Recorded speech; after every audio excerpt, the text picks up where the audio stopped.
when you start off a character, I can use Vindication as an example. You don't know this guy's beginning and end story because it's always progressing. And you discover who he is. You learn the character just like you learn your own self in real life as you go along. This is the Faith and Family Filmmakers Podcast, helping filmmakers who share a Christian worldview stay in touch, informed, and inspired. Quiet on set. Rolling. Today's host is Matt Chastain. Well, hey, everybody. I am really honored today to get the chance to chat with one of the more popular and busy actors in the world of faith and family films. You guys know him as Detective Travis on the mega popular series Vindication. His film credits include, but are absolutely not limited to, The Jesus Revolution, Unplanned, Unbreakable Boy, and Disciples in the Moonlight. You may have seen him in popular series on TV such as 1923, Breaking Bad, Better Call Saul, and Fear the Walking Dead. It's the one, it's the only Mr. Todd Terry. And I am so excited to have you. So thanks for coming on the Faith and Family Filmmakers Podcast. We appreciate it, brother. Appreciate you having me. You're a big celebrity in our world, so this was a big get. You know, Jeff reached out to me, and I'm like, well, I'm Facebook friends with him, so we'll see if it works. I know his boss, okay, although Jared would probably have a problem with me calling him your boss. So, Todd, I want to let's rewind back. Talk about, how did you first get into acting? When was your first time? When did the spark make you just decide, I've got to go pretend to be somebody else? You know, it actually started in high school. I took a drama class and I had to do a monologue. And it was the first time that I felt like this freedom to kind of exercise my emotions. I was a pretty introverted kid, but there was also, I think, some theatrical background in some of my family from my grandmother. So I think that's probably where it came from. And my sister was a singer when I was growing up. And so I had that desire. But when I did that class, I felt like it was a safe place to exercise my emotions, which I guess introducing to me to a love for it. Where did you grow up, though, if I can? Oh, yeah, in Texas. I grew up in Dallas. Okay. Went to high school here, all that kind of stuff. But later in high school, I was part of a teen improv group that did skits on, like, drug abuse, teen pregnancy, all that stuff. So at that time, it gave me a purpose. I wasn't a believer. I mean, I would say I grew up as a believer, but I was kind of all over the place. I wasn't following Jesus at that time. But I still had a purpose and a want for it. And then later on, when I was probably about 28 is when I really came to know the Lord in a way that I hadn't in the past. So that's kind of how it started. I got into film and television, or pursued it through an agent in my early 20s. I mean, I can go on. I've got a whole a whole history. Did a lot of theater, summer stock theater up and down, went to more of a classical theater training program. Moved to Holland with a group of actors to start a theater company in my mid-20s.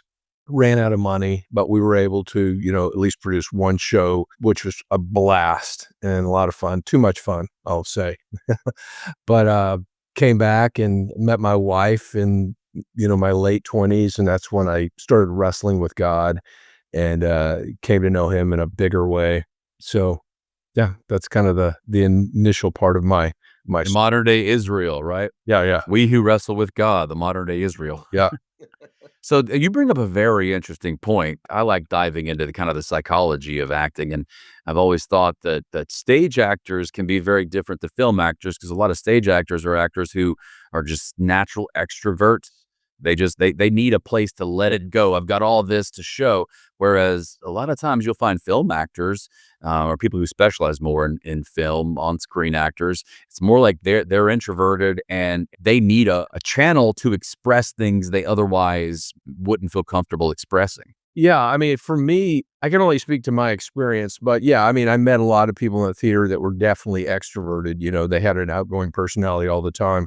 There's so many different types of actors as far as where you come from, but yeah, sometimes more introverted actors may end up lean toward film, things that are a little more, can be subtle, or you have to be subtle, or the camera just exposes you in a huge way if you're not. And that's really what I've had to learn between those two worlds. And I haven't done theater in a long time, and I absolutely love it. And I think any actor that pursues this should try it.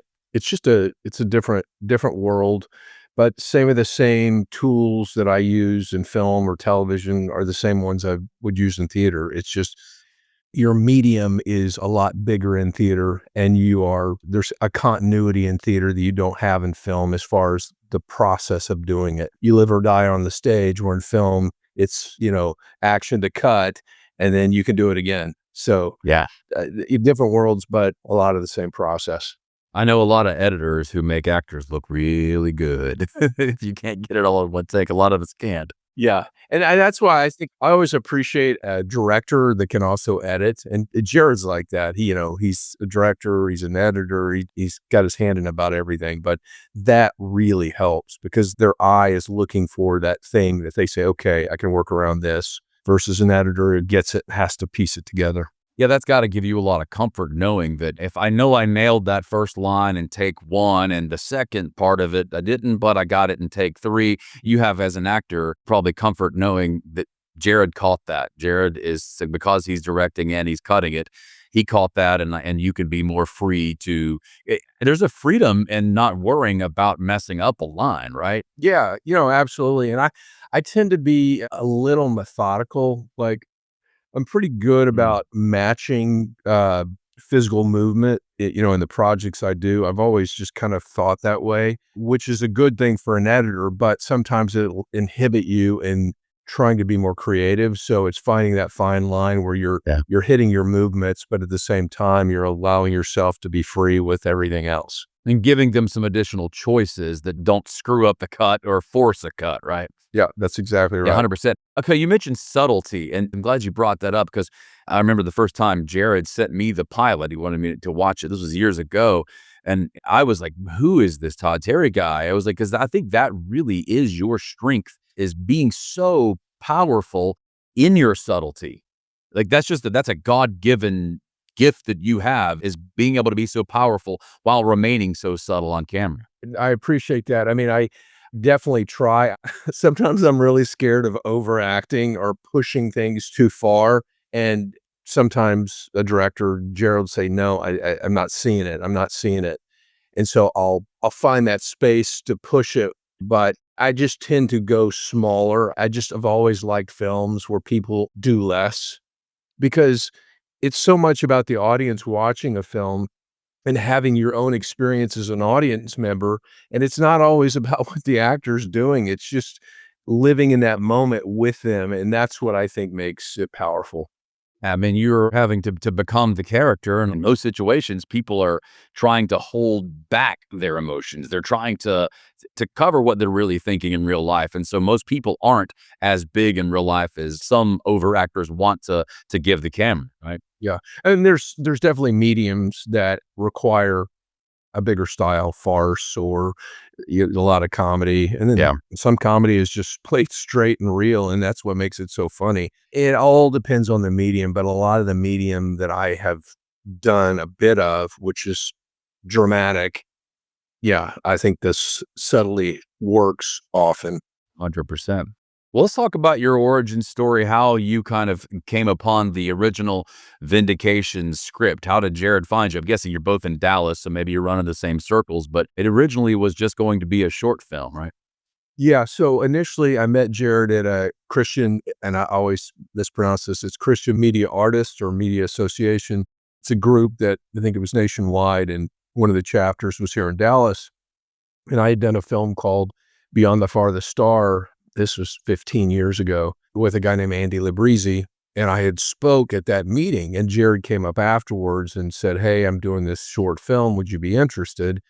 And his memory of it is different than mine. I was probably feel like I said, "Absolutely," because, as an actor, we just wanna work a lot of times, and we didn't know each other, so that was kind of the beginning, and then it was a short film with Ben Davies, and I thought it turned out really well, and then a year later, I saw him at a film festival, Jared, for Vindication, that short film, and he said, "I'm thinking about turning it into a series."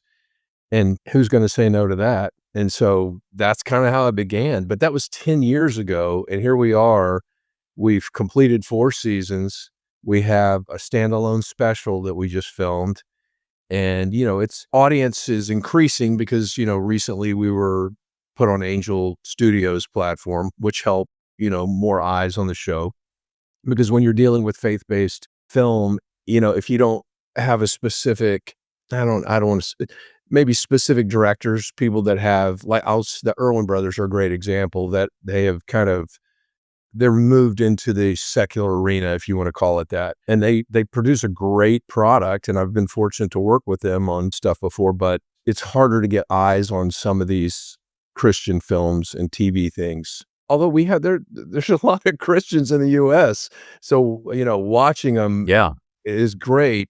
I think Christian film has had a bad rap being too on the nose, at times, and so people probably just go, "No, it's probably not gonna be as good as something else I'm gonna see in the theater," and I think if people would just go give us a shot and check it out, you might find that you like some of the stuff. I think maybe that reputation is old. Yeah. Don't you think that reputation might be just a little old? Like, we earned that reputation 15, 20 years ago when kind of the Christian media was still in its infancy, but man, there's some good stuff out there. Yeah. Vindication and the Irwin brothers, as you say, being some of that. Yeah, yeah, and there's a lot, and I don't wanna single out anybody specifically, but that name comes to mind because they're producing bigger budget things and with good quality stories, and it's always the story. I mean, you're a writer, the Mm, story is king, yep. and you gotta have a good story, I think, to make something successful. Well, yeah, it's about the story, not about the sermon, and that's what we kinda think a lot of times Yeah. get wrong as we have as Christians. We wanna preach a sermon, and we'll wrap it in a thinly veiled story and hope it works, but that's not even what really Jesus did. Jesus told stories, and they were parallel to the logic that we needed to pull them over to the way. So, tell good stories and good things will happen. Yeah, and it's like it's giving also the audience credit for figuring things out. When things are too on the nose, it's like, okay, I know the message I was supposed to receive, but when you talk about Jesus spoke in parables, you have to read that over and over again, and you get new things every time because it's like, okay, what does that Yeah. really mean? And you really have to let it marinate. And I like that. I don't want to be told. I want to be shown and allow my Provoked. provoked. That's a great word. Yeah. Yeah, that's how the Jewish people learned back then, is that they were provoked to think. Mm.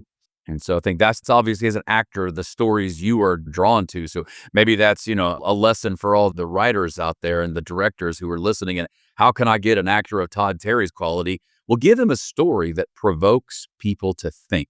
You're being very nice. I mean, I look at myself as an actor that who never gave up. I've been doing this for almost 40 years, and it's just like my whole, if you want to call it a mantra or whatever, it's just don't give up. Keep doing it. There's lean times, there's great times, but I'm grateful to have had this opportunity because I wouldn't have seen myself in the faith-based market, for lack of a better word, or in the Christian market specifically because I just wanted to do good quality stuff and I wanted to work. Yeah. Here it is, and I'm very grateful. That's tough for a Christian who is also an actor as well, because obviously you don't want to limit yourself only to the quote unquote faith based market. But at the same time, going into the secular world, I've talked to lots of actors who said that's always a fight not to compromise going into that world. Yeah, yeah, and I've been fortunate to do a lot of, secular television as well, and some, if you wanna call it secular film. Yeah, and it's always a case by case scenario because a lot of times you may not see the full script, especially in television, and you're going off, "Okay, here's my dialogue," and I seem okay with that. A lot of it is just, God shut that door if it's not where I need to be. Sometimes that's the prayer, and sometimes you just go in it, and I've made mistakes.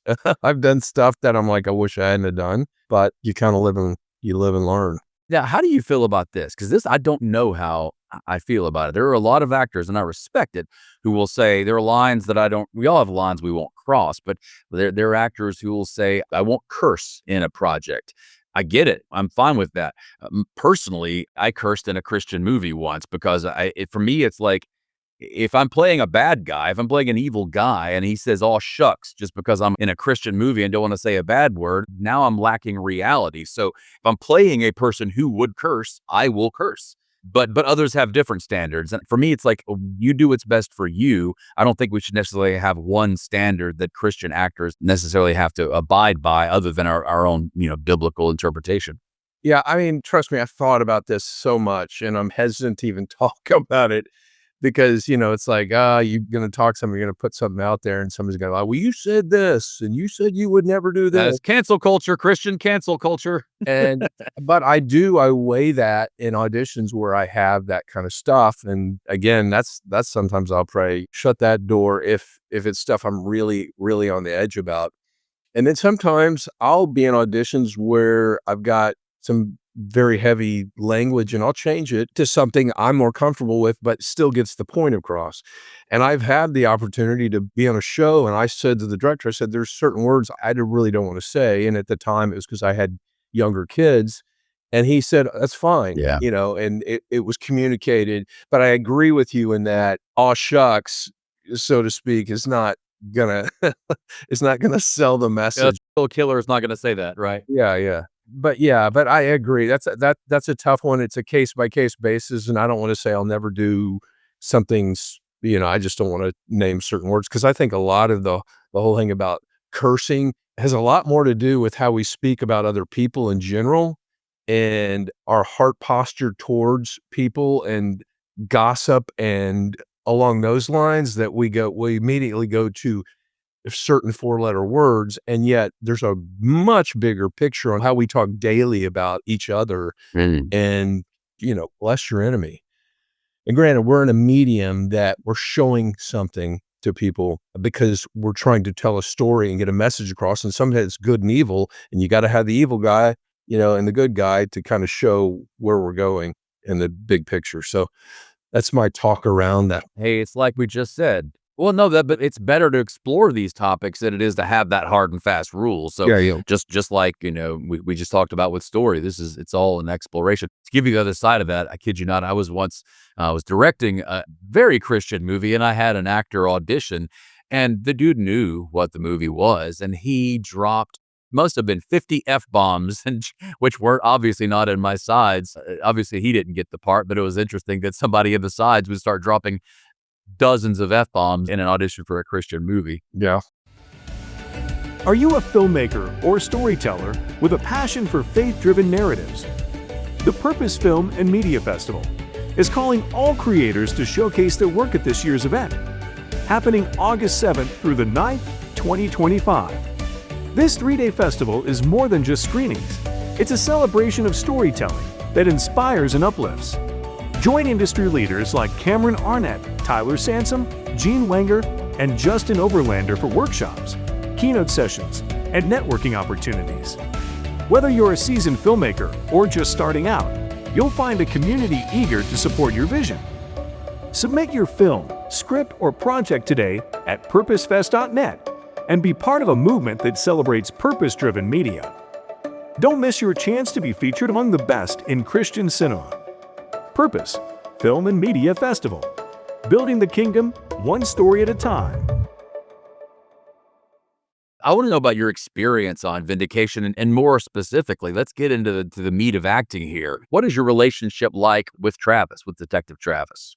You know what? This is interesting because when you start off a character, especially I can use Vindication as an example, you don't know this guy's beginning and end story because it's always progressing.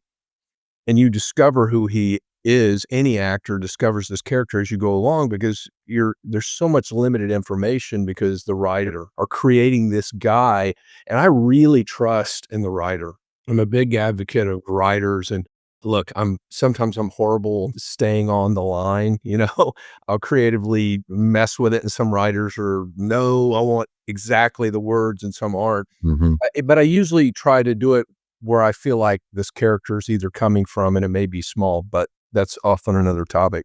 But you learn the character just like you learn your own self in real life as you go along. I mean, we discover things about our own selves as, I may in a year from now go, man, I was not a nice person.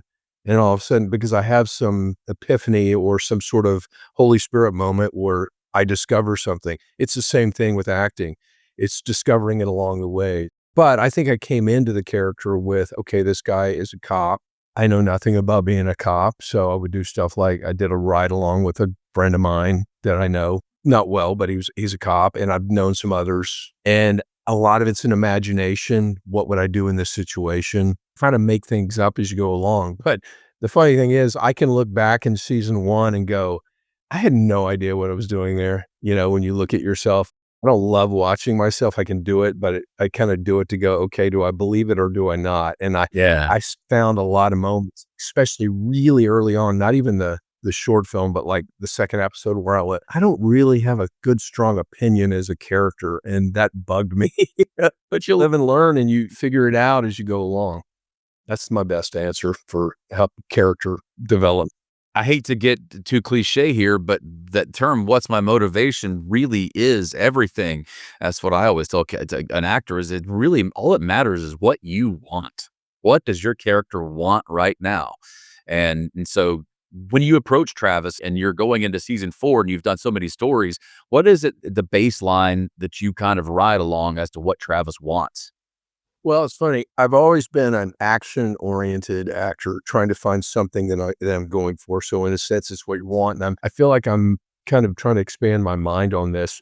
And this is not something I figured out myself. It was just another teacher that I'm kind of watching a little bit of what he does. And some of it's about finding the problem and where you are within that problem and trying to figure your way out of it. It's kind of a different way of looking at it. And I think that allows the actor to be alive because you don't know where the scene's going. Because when you read a scene as an actor, you know where it's going to end, but trying not to stay in that, trying to stay in what's this obstacle against you and trying to push your way out of it. That's the best way I can look at it. And Jared does a good job of keeping that struggle alive in the words. So that really helps. That's where you always go back and rely on the words. Mm-hmm. And he's also really good at going, I need to see more of this here or something that's going to make the scene go where it needs to go. Because it's really easy as the actor just to kind of be so enmeshed in the scene that you don't see the bigger picture of what he's trying to tell the audience. And so that's where a good director comes in. Yeah, yet another good lesson for an audience, because both of us know and have worked with Jared. And I think the lesson you can learn from Jared is be decisive if you want to direct, but also be a good guy to work with. I think that's one of Jared's biggest superpowers is everybody loves working with that guy. I would not say that if he were here. I would say something much meaner about him. Behind his back, I'll be truthful. But he's such just a gentle soul, yet decisive, which I think is tough to achieve that balance as a director. Yeah, and you don't see that in a lot. So because my experience, a lot of times you're going to have a separate writer and you're going to have a separate director. And when you have that, a lot of times the directors will sit back and go, okay, this is what we're looking for, but you just do your thing. And you get used to that. But Jared, since he's written the majority of them, I know you've written one or two, I can't remember. Couple. I made you flirt with your wife. That's my most proud thing on the show is I made you flirt with your wife. Oh my gosh, that episode. But yeah, maybe those were the episodes, but because I can't remember exactly ones they were that maybe he gave more leniency. But when he writes the episodes, he has a very specific thing he wants.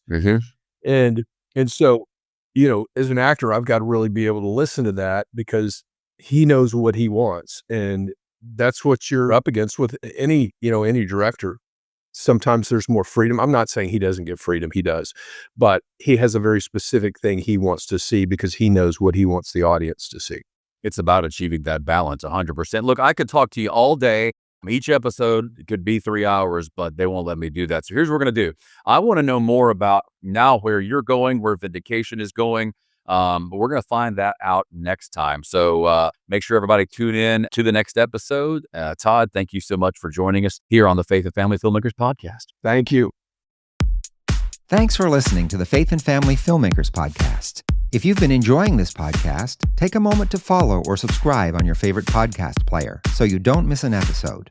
And if you'd like to support the production of this podcast, you can leave a tip at faffpodcast.com/support.